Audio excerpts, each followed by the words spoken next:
A memory is just like a human brain. It is used to store data and instructions. अच्छा, ये जो memory है ये कोई याद नहीं है। ये कंप्यूटर के वर्ड्स में हमारे पास ये जो है ना, ये एक मेमोरी है, कंप्यूटर की एक मेमोरी है जो कि जस्ट लाइक ह्यूमन ब्रेन की तरह काम करेगी। आपके ब्रेन में भी जो है मुख्तलिफ जो है वो मेमोरीज हैं स्टोर होती हैं, मुख्तलिफ इवेंट्स स्टोर होते हैं।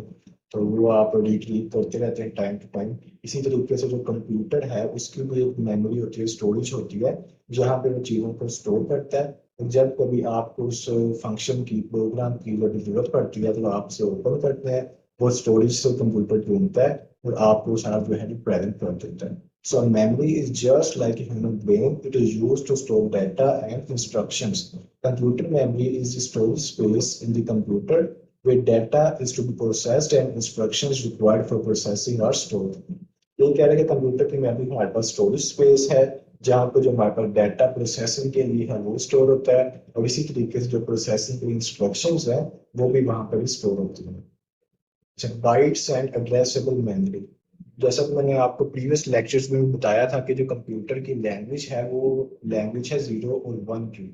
कंप्यूटर को पता नहीं होता कि आप क्या टाइप कर रहे हैं, आप क्या उसे कमांड दे रहे हैं। कंप्यूटर को सिर्फ और सिर्फ पता होता है 0 और 1 का। मैंने आपको एग्जांपल दी थी, आप अपने कीबोर्ड पे टाइपिंग करते हैं, आप कभी नेम लिखते हैं, ए टाइप करते हैं, डब्ल्यू टाइप करते हैं, जो भी टाइप करते हैं, तो उसका हमने इसे कंप्यूटर को इंस्ट्रक्शंस दी होती हैं।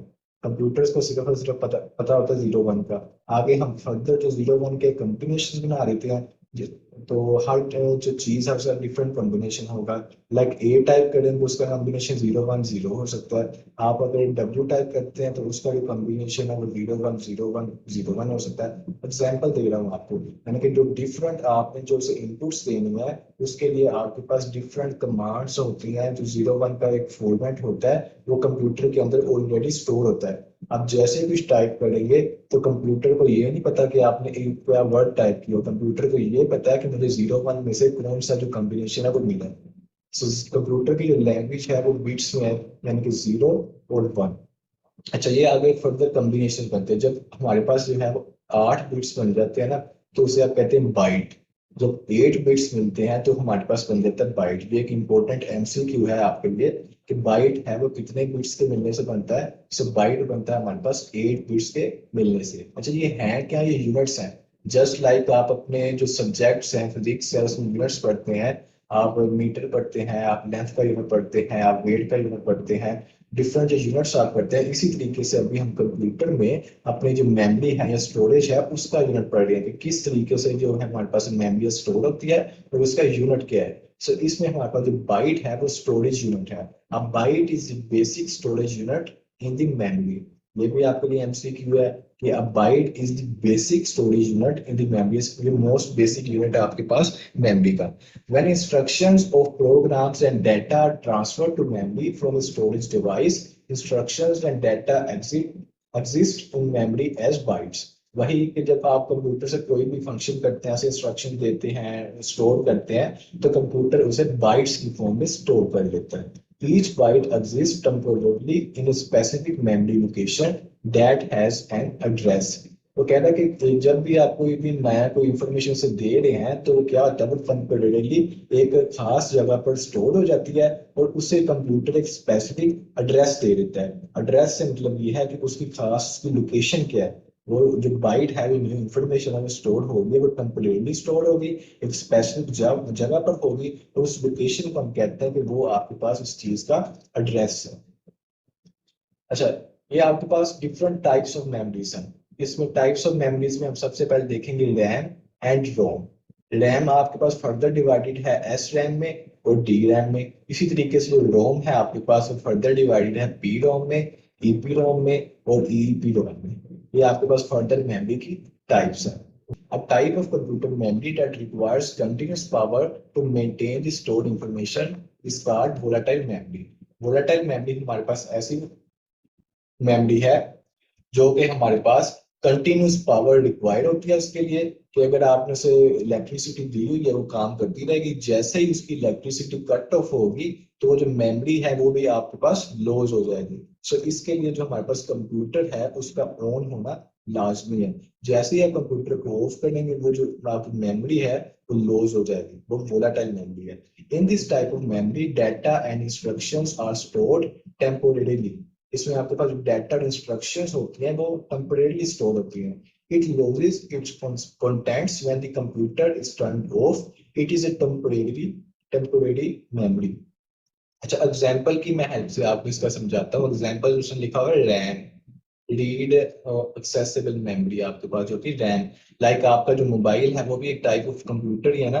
तो उसमें क्या होता है, आप देखते हैं जब भी आप मोबाइल खरीदते हैं, अगर आपको इसमें के बारे में, मोबाइल के बारे में, कंप्यूटर के बारे में थोड़ी बहुत इंफॉर्मेशन बेसिक है, तो आपकी कोशिश होती है कि इस मोबाइल की मेमोरी जो हमारे पास है वो ज्यादा हो, उसकी जो रैम है वो ज्यादा हो। लाइक मोबाइल की रैम क्या हो सकती है, क्योंकि 2 GB होती है, 4 GB होती है, 8 GB होती है। अब तो इससे भी ज्यादा जीबी के आ चुके हैं। जितनी ज्यादा जीबी से होंगे उतना ही ज्यादा मोबाइल अच्छा होगा, उतनी ही ज्यादा उसकी फंक्शनिंग अच्छी होगी, उतना ही ज्यादा वो डाटा अच्छे तरीके स्टोर कर सकेगा।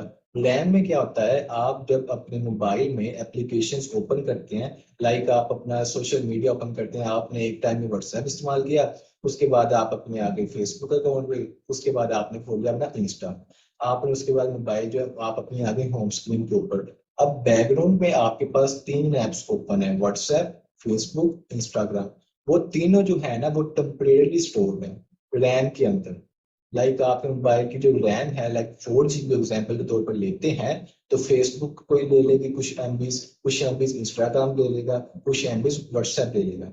जब तक उसकी रैम की कैपेसिटी पूरी नहीं होती, आपकी जो रिसेंट है एप्स हैं, आप उन्हें अच्छे तरीके से चला सकते हैं। जैसे ही आप अपने मोबाइल में काफी ज्यादा एप्लीकेशन खोल लेंगे तो आपकी मेमोरी जो रैम है वो फुल हो जाएगी, और वो जो आपका मोबाइल है वो भी हैंग करना स्टार्ट हो जाएगा। सो इसमें क्या होगा कि अगर आप जो मोबाइल है अपना टर्न ऑफ कर लेते हैं, उसके बाद दोबारा चलाते हैं, तो आप देखेंगे अपनी रिसेंट एप्स है, तो रिसेंट एप्स में आपको जो है ना, आप जहां पर थे वहां से कंटिन्यू नहीं होगा मोस्ट प्रोबेबली। इसमें आपके पास यही होगा कि वो नए सिरे से एप्लीकेशन स्टार्ट हो जाएगी, क्योंकि वो आपके पास एक वोलाटाइल मेमोरी थी, वो आपके पास स्टोर थी रैम के अंदर। रैम के अंदर जो चीज होती है वो टेम्परेरी तौर पर स्टोर होती है। सो मैंने आपको एग्जांपल दी है कि आप अपने मोबाइल के अंदर रिसेंट एप्स खोलते हैं, जिसे आप क्लियर भी कर लेते हैं, ताकि आपकी जो रैम फुल ना हो, आपका जो कंप्यूटर है, मोबाइल है, वो अच्छे तरीके से फंक्शन करता रहे। तो इसमें हमारे पास वो टेम्परेरी स्टोर है। अगर मैं आपको एग्जांपल दूं कि आपके पास परमानेंट कौन सी चीज स्टोर है, तो वो मैं आपको आगे फर्दर बताता हूँ। वो हमारे पास है non volatile memory, a type of computer memory that can maintain the stored information even when the power supply is off is called non volatile memory। अब कंप्यूटर की ऐसी मेमोरी जो कि हमारे पास अपने कंटेंट्स को लॉस नहीं करती, जबकि आप उसकी जो मेमोरी है उसे कट ऑफ भी करते। फॉर एग्जांपल, अभी लेक्चर के बाद मैं आपको जी स्लाइड्स व्हाट्सएप करता हूँ आपके मोबाइल के ऊपर। आप उन स्लाइड्स को डाउनलोड करते हैं, वो आपके मोबाइल की जो स्टोरेज है ना, नॉन वोलेटाइल मेमोरी में चली जाती है। वो आपके पास है परमानेंट स्टोरेज। उसके बाद अपना मोबाइल ऑफ करें, उसे जब मर्जी चलाएं, जब भी आप उसे रीस्टार्ट करेंगे तो आपको जो वो फाइल है अपने फाइल मैनेजर के अंदर, अपने मोबाइल के अंदर लाजमी मिल जाएगी। ये नहीं होगा कि आपने पावर सप्लाई खत्म किया है तो वो आपकी जो फाइल है जनाबी वाली, वो फाइल ही आपकी उड़ गई है, तो ऐसा नहीं होगा। ये हमारे पास है नॉन वोलेटाइल मेमोरी आपके पास है। इसमें एग्जांपल हमारे पास है रोम की। लाइक अगर एक 4 GB का मोबाइल है, तो उसके अंदर रोम कितनी होगी, 64 GB रोम भी हो सकती है। एग्जाम्पल आपको दे रहा हूँ, 128 GB रोम भी हो सकती है। वो आपके पास है परमानेंट मेमोरी, जो आप उसमें जो सारा डाटा अपना स्टोर करते हैं। जो आप एट द मोमेंट चीजों को इस्तेमाल कर रहे होते हो ना, वो आपकी इस्तेमाल होती है जाके रैम के अंदर। सो दोनों की इंपॉर्टेंस है। ये नहीं है कि वो टेम्पोरेरी मेमोरी है तो उसकी इंपॉर्टेंस कम है, ऐसा नहीं है। टेम्परेरी तो है, लेकिन टेम्परेरी का होना भी जरूरी है। आप एक जब एप्लीकेशन के साथ इंटरेक्ट कर रहे होते हैं, तो आप सारा उसमें जो चेंजिंग कर रहे होते हैं, तो वो आपकी रैम की हेल्प से हो रहा होता है। लेकिन परमानेंट स्टोरेज भी जरूरी है। परमानेंट स्टोरेज के लिए आपके पास है वो रोम होती है, ताकि आपका जो डाटा है वो लॉस ना हो। आपके अंदर मोबाइल के अंदर एक फाइल थी, आपने उसे ओपन किया, जब आपने उसे ओपन किया है तो वो आपकी रैम के अंदर आ गई हो। तब वो रोम के अंदर तो है ही है, लेकिन क्योंकि वो उसे आप एट द मोमेंट इस्तेमाल कर रहे हैं, तो वो आपकी रैम के अंदर आ जाएगी। सो नॉन वोलेटाइल मेमोरी में आपके पास एग्जांपल है रोम की और all secondary storage devices. Volatile memory versus non volatile memory. Volatile memory is a type of memory where data is lost when the power is turned off। Volatile memory हमारे पास ऐसी memory है जिसमें जो data lost हो जाता है जब आप अपने मोबाइल की पावर है तो टर्न ऑफ कर लेते हैं। ऑन दी अदर हैंड जो नॉन वोलेटाइल मेमोरी है वो हमारे पास ऐसी मेमोरी है कि आपका कंप्यूटर स्विच ऑफ भी हो जाए लेकिन जो आपका डाटा है वो आपका जो है वो डाटा लॉस्ट नहीं होता। अगेन आपको एग्जांपल दूंगा ताकि आपको चीज भूले ना।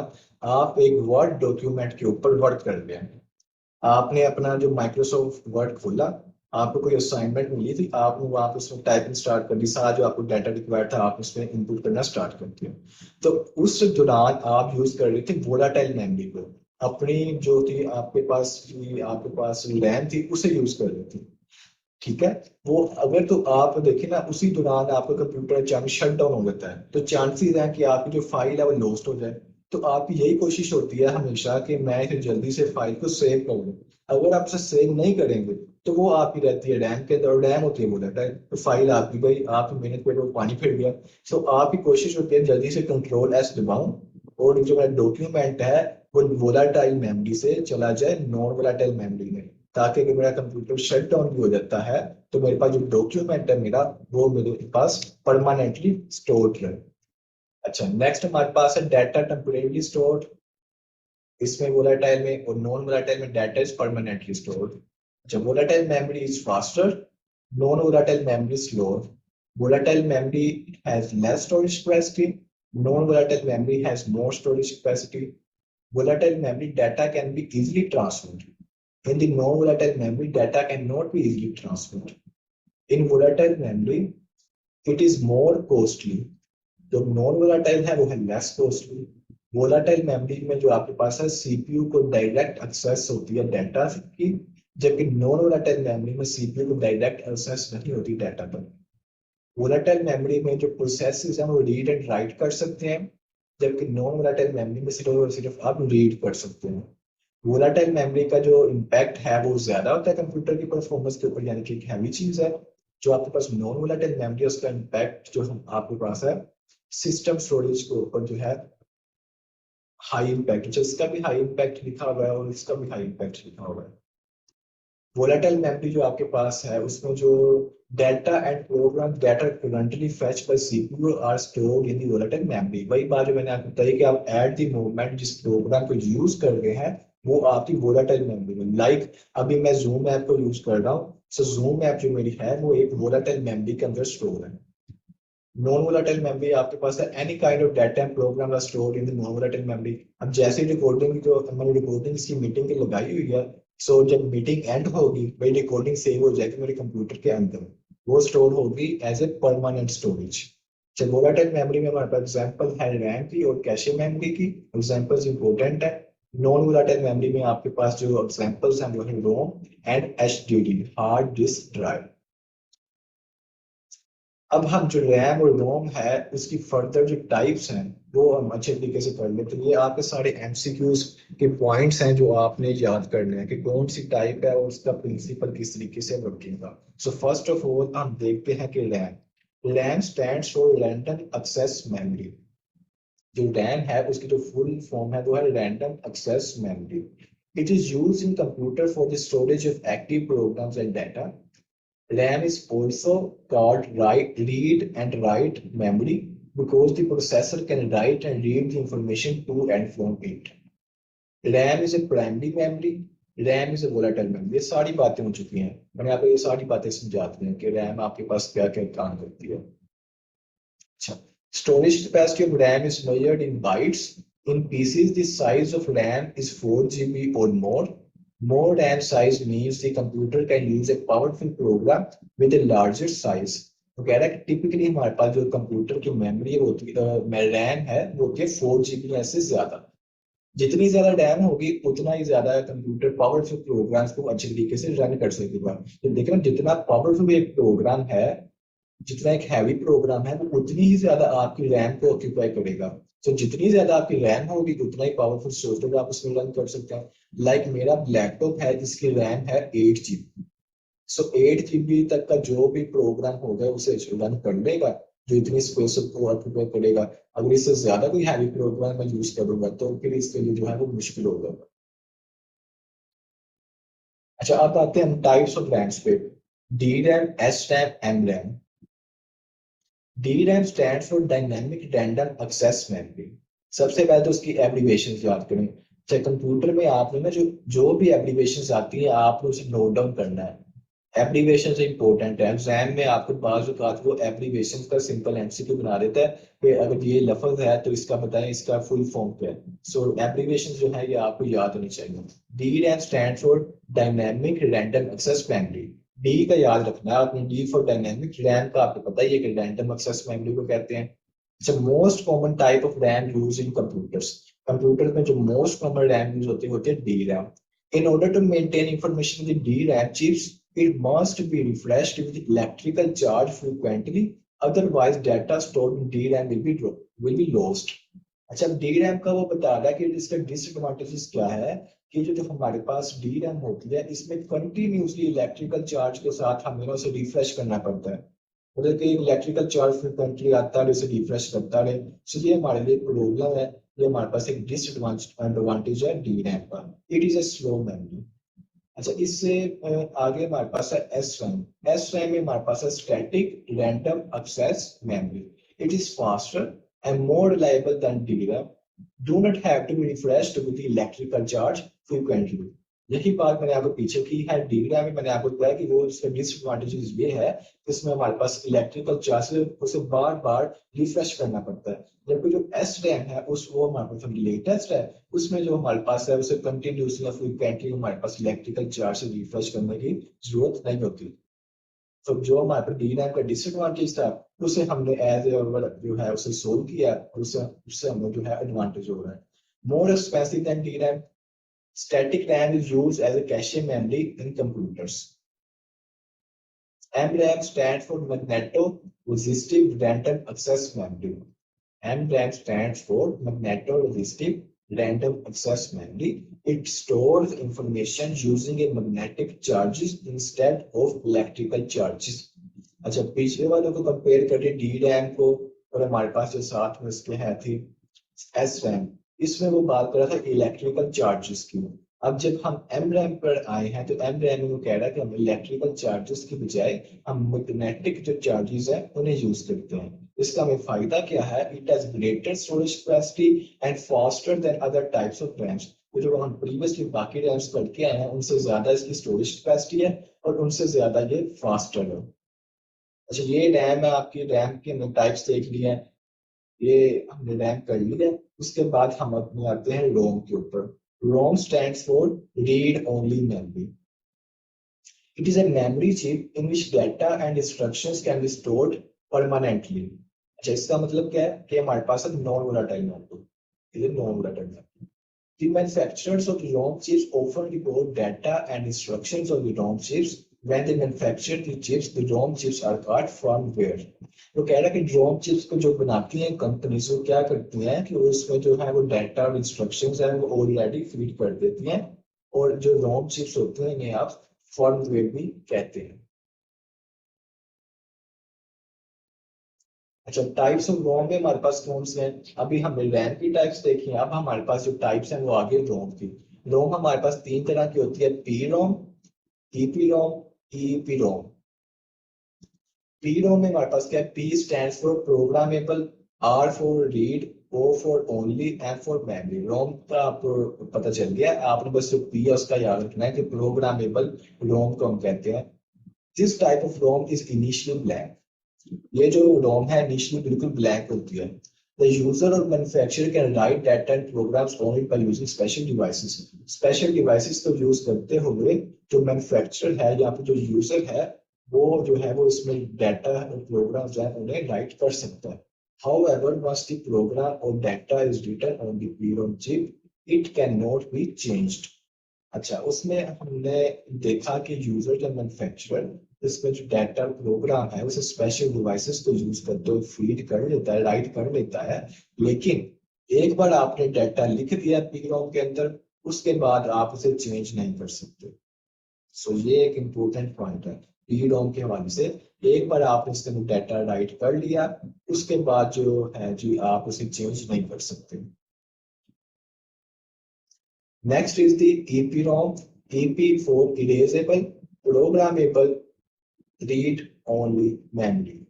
This form is also initially blank. The program or data written on the EPROM chip can be removed by using special devices and ultraviolet rays. अच्छा, इसमें आपको कह रहा है कि जो EPROM है ना, इसमें आप डाटा जो है, जो आपने राइट किया है, इसमें आप इसे रिमूव कर सकते हैं। नाम से जाहिर है इरेजेबल। सो इसमें आप इरेज कर सकते हैं, लेकिन आपको स्पेशल डिवाइसेस या अल्ट्रावायलेट रेज की हेल्प लेनी पड़ेगी। ये हमारे पास इसमें कंपैरिजन बनाया हुआ है रैम और रोम का। RAM is temporary storage, ROM is a permanent storage.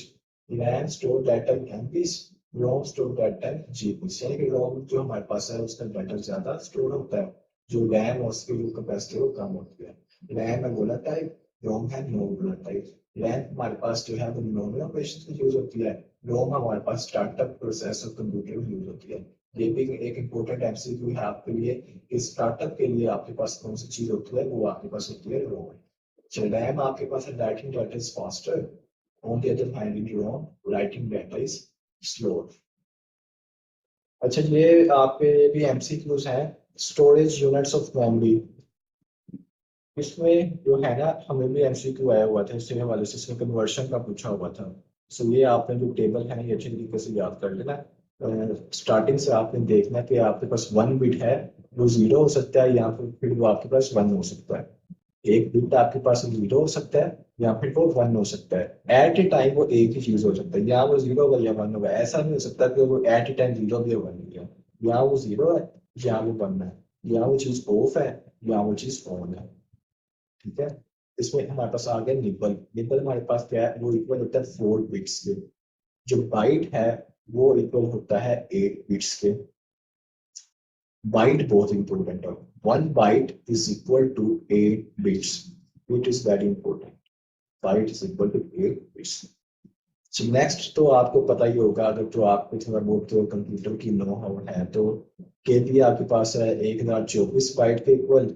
M B equal है आपके पास 1024 के बी के इक्वल। जीबी आपके पास इक्वल है 1024 MB के इक्वल। टेराबाइट आपके पास इक्वल है 1024 GB के। यानी कि 1024 लगाते जाएं और उसके आगे उससे जो कोरस्पॉन्डिंग है उसे आप याद कर लें। तो इसी तरीके से जो आपने टेबल है ना इसे अच्छी तरीके से कर लो ना, खास तौर पर ये byte, kilobyte, MB, GB, terabyte, petabyte, इनका आपको पता हो। और इसके अलावा बाकी भी जो टेबल है इसे आप अच्छी तरीके से पढ़ लो। स्टोरेज हमारे पास क्या है जी? Storage is a process through which the digital data is saved within a data storage device by means of computing technology. Storage is a mechanism that enables a computer to retain data either temporarily or permanently. अच्छा, ये memory और storage है ना almost एक ही चीज बन जाती है, इनमें बहुत ही ज्यादा सिमिलरिटीज हैं। सो ऑलमोस्ट ये एक ही चीज है, इसमें ज्यादा डिफरेंस नहीं है। इसमें भी हमारे पास स्टोरेज में क्या हम चीजों को स्टोर ही कर रहे हैं, उसमें कह रहा है कि हमारे पास जो है टेम्परेरी स्टोर होता है तो परमानेंट स्टोर होता है। जस्ट लाइक वी हमने जो मेमोरी में किया है ना, उसी तरीके से हमारे पास स्टोरेज डिवाइसेस में भी स्टोरेज होती है। अच्छा, स्टोरेज डिवाइस हमारे पास ऐसी डिवाइस होगी जिसमें हम जो है डाटा को स्टोर कर सकते हैं। A storage device is a computer hardware component that writes and reads information or instructions to and from the storage media. Examples: HDD hard disk drive, CD drive, USB flash drive। ये आपके पास सारी examples हैं storage devices की जो कि data को store करने के लिए यूज होती हैं। जस्ट लाइक आपकी जो HDD है वो लैपटॉप्स में आपके हार्ड डिस्क ड्राइव है, स्टोरेज डाटा स्टोर करने की यूज होती है। इसके अलावा आपके पास जो है न्यू टेक्नोलॉजी भी आ चुकी है। HDD तो फिर पुराना हो गया, तो आपके पास STD आ रही है, वो लेटेस्ट टेक्नोलॉजी है। इसमें टाइप्स देखें, इसमें आपके पास है प्राइमरी स्टोरेज डिवाइसेस और सेकेंडरी स्टोरेज डिवाइसेस। प्राइमरी में आपके पास एग्जांपल आ जाती है रोम और रैम की, जबकि सेकेंडरी में आपके पास आ जाती है hard disk drive, CD ROM, DVD, floppy disk, pen drive, memory card. One by one हम उनको थोड़ी सी एक्सप्लेनेशन देखेंगे किस तरीके से वर्क करती हैं। प्राइमरी स्टोरेज डिवाइसेस का तो हमने देख लिया। ये आपने याद करना है कि प्राइमरी स्टोरेज डिवाइसेस में कौन सी चीजें आती हैं और सेकेंडरी स्टोरेज डिवाइसेस में आपके पास कौन सी चीजें आती हैं। Primary storage device it is also known as internal memory and main memory. Primary storage device आपके पास इंटरनल मेमोरी भी कहते हैं आप इसे, और ये आपके पास मेन मेमोरी होती है। This is a section of the CPU that holds program instructions, input data, and intermediate results. It is generally smaller in size, RAM, random access memory, and ROM read-only memory examples of the primary storage. ये आपके पास उनसे examples भी आते हैं. Secondary storage devices का हमने mainly देखना है कि इसमें हमारे पास किस तरीके से कौन-कौन सी चीजें आती हैं और उनकी working का principle क्या है. Secondary storage is a memory that is stored external to the computer. It is mainly used for the permanent and long-term storage of programs and data. Hard disk drive, CD, DVD, pen flash drive, STD are examples of secondary storage devices. अच्छा, secondary storage devices जो हमारे पास होती है ना, ये externally आप इसे use करते हैं कंप्यूटर से, और इसमें जो है डाटा है वो मोस्ट कॉमनली वो परमानेंट होता है. इसमें आप जो डाटा स्टोर करते हैं सेकेंडरी स्टोरेज डिवाइसेस में वो परमानेंट डाटा. तो फ्लॉपी डिस्क हमारे पास है. फ्लॉपी डिस्क आपने मोस्ट प्रोबेबली नहीं देखी होगी क्योंकि पुरानी टेक्नोलॉजी है. आपको सीडीज तो देखी होगी, सीडीज जो आपके पास होती हैं गेम्स के लिए, मूवीज के लिए पहले आती थी. अब तो उनका भी जो ट्रेंड है काफी कम हो चुका है, बल्कि ना होने के बराबर है. उससे भी पहले जो टेक्नोलॉजी है ना वो फ्लॉपी डिस्क है. So floppy disk, it is also known as a floppy disk. It is generally used on a personal computer to store data externally. A floppy disk is made up of a plastic cartridge and stores with a protective case. Nowadays, floppy disk is replaced by new manufactured storage devices like USB. तो कह रहे floppy disk आपके पास होती है, वो आप externally उसे use करते हैं डाटा को स्टोर करने के लिए. फ्लॉपी डिस्क में होता क्या है, प्लास्टिक का कार्ट्रिज होता है और उसके बाहर एक प्रोटेक्टिव केस होता है. लेकिन अब ये जो फ्लॉपी डिस्क है इसका जो ट्रेंड है वो काफी कम हो गया है, क्योंकि ये हमारे पास आज की जो लेटेस्ट टेक्नोलॉजी है उसके सामने इसका जो स्टैंडर्ड है वो बहुत ही लो है. लाइक इसकी जो स्टोरेज होगी बहुत ही कम होगी. सो ये हमारे पास आज के लिहाज से जो है ना, इस लेटेस्ट जो हमारे पास है इसके वाले से जो है ना वो बेटर नहीं ऑप्शन हमारे लिए. सो अब जो हमारे पास लाइक यूएसबी आ गई हैं उसमें हम आसानी से जो डाटा है ना वो स्टोर कर सकते हैं. नेक्स्ट हमारे पास है hard disc. It is a storage device that stores and retrieves data using magnetic storage. as hard disk है ना, ये आपके पास अभी यूज में स्टिल है. हार्ड डिस्क आपके लाइक कंप्यूटर्स में होती है. इसमें आप किस तरीके से करते हैं कि आपके पास एक टाइप है मैग्नेटिक स्टोरेज की. यूजिंग मैग्नेटिक स्टोरेज में जो डाटा आप स्टोर करते हैं उसे रिट्रीव भी कर सकते हैं जब कभी आपको उसकी जरूरत पड़े. It is a non volatile storage device that can be modified and deleted number of times without any problem. ये हमारे पास नॉन वोलेटाइल स्टोरेज डिवाइस है, मतलब कि परमानेंट है. इसमें आप जो डाटा है उसे मॉडिफाई कर सकते हैं, उसे डिलीट भी कर सकते हैं और आपको किसी भी किस्म की जो प्रॉब्लम है वो नहीं आएगी. Most of the computers and laptops have HDDs as their secondary storage devices. वही बात जो मैंने की है कि जो most of the computers और laptops हैं वो HDDs पे रिलाई करते हैं ताकि वो जो डाटा है उसे स्टोर कर सकें. It is actually a set of stacked disks just like phonograph records. अच्छा, इसके अगर आप पिक्चर देखना इंटरनेट से तो आपको जस्ट लाइक लगेगा कि फोनोग्राफ जो है रिकॉर्ड्स उसकी तरह आपको एक स्टैक्ड इसकी डिस्क मिलेगी. सो उस डिस्क के ऊपर ही ना एक मैकेनिज्म के जरिए जो आपका सारा डाटा है वो स्टोर होता है हार्ड डिस्क ड्राइव. उसके बाद है मैग्नेटिक कार्ड, ये हम करते हैं. उसके बाद जो लेक्चर हम एंड करते हैं. मैग्नेटिक कार्ड हमारे पास क्या है जी? It is a card in which data is stored by modifying और rearranging the magnetism of tiny iron based magnetic particles present on the band of the card. It is also known as a swipe card. It is used like a passcode to enter into house or hotel room. Credit card, identity card are examples. जो भी आपके पास latest जो technology है magnetic card होते हैं, इसमें examples दे रहा हूं लाइक डेबिट कार्ड जो होते हैं, क्रेडिट कार्ड होते हैं, आइडेंटिटी कार्ड होते हैं. उसमें जो आपके पास है वो मैग्नेटिक कार्ड होता है.